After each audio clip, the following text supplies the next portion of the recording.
رہے ہیں, میں پولیٹیکل پارٹی کا ہیڈ ہوں, ہم انتظار کر رہے ہیں کہ کب 90 دن کے الیکشن کا کب شیڈیول آئے گا.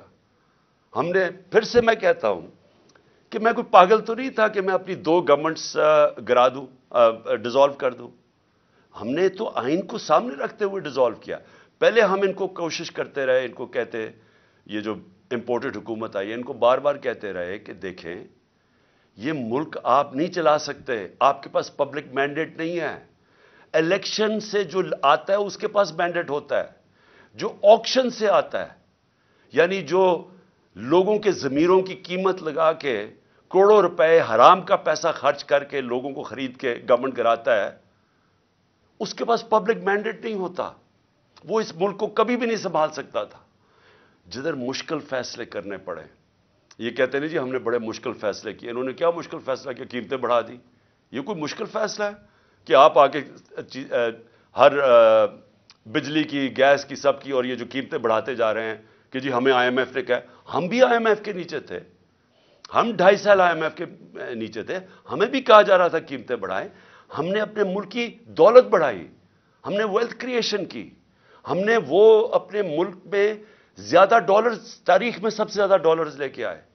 ہم نے پوری کوشش کی کہ ہمارے ملک کی جب دولت بڑھے گی تو ہم قرضے واپس کریں گے. انہوں نے آ کے آئی ایم ایف کے کندھے پہ بندوق چلائی, ساری چیزیں مہنگی کر دی کہ جی آئی ایم ایف کہہ رہا ہے ہمیں, اور لوگوں کی کمر توڑ دی. اور جو آمدنی تھی جس سے ہم نے قرضے واپس کرنے تھے وہ سکڑ گئے.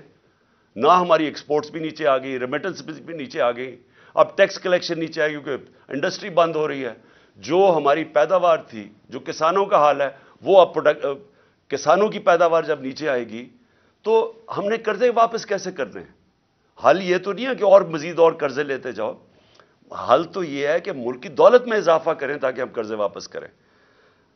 تو ان کے لیے جو مشکل اب ہے گورنمنٹ کے لیے, وہ ایک ہی تھی کہ کسی طرح یہ ملک میں ری اسٹرکچرنگ کروا دے. جو کرائسس آتا ہے اس کے اندر ہم ملک کے اندر اصلاحات کر دیتے, ہم اپنی آمدنی بڑھانے کے وہ سارا جو گورننس سسٹم ہے وہ چینج کر دیتے. وہ یہ اب کر نہیں سکتے کیونکہ ان کے پاس مینڈیٹ بھی نہیں ہے, نہ ان کے پاس صلاحیت ہے. لیکن میں آج اپنی قوم کے سامنے جو بات کہنا چاہتا ہوں کہ دیکھیں, اگر کسی کا خیال ہے, یہ میں پہلے بھی کہہ بیٹھا ہوں, کہ کوئی بڑا قابل, کوئی جینیس, کوئی اکانومسٹ دنیا سے باہر لے آئیں اور وہ ہمیں کوئی ایسی اکنامک پالیسی دے جس سے ملک اٹھ جائے گا, تو آپ کو سمجھنا چاہیے کہ اکنامک پالیسی ایک ملک کی انوائرمنٹ کے اندر بنائی جاتی ہے. یعنی ایک ماحول ہوتا ہے جس کے اندر اکنامک پالیسی امپلیمنٹ کی جاتی ہے, اور وہ اس کے اندر آپ کا گورننس سسٹم ہے, یعنی آپ کی گورنمنٹ کیسے چلتی ہے.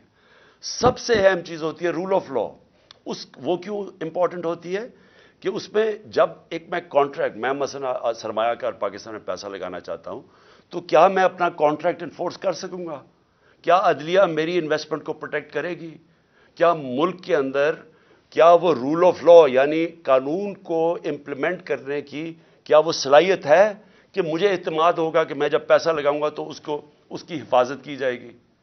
آج یہ حال ہے کہ جو لوگوں نے پاکستانی بینکوں کے اندر ڈالرز رکھے ہوئے تھے, آج ان کو ڈالرز نہیں مل رہا ہے.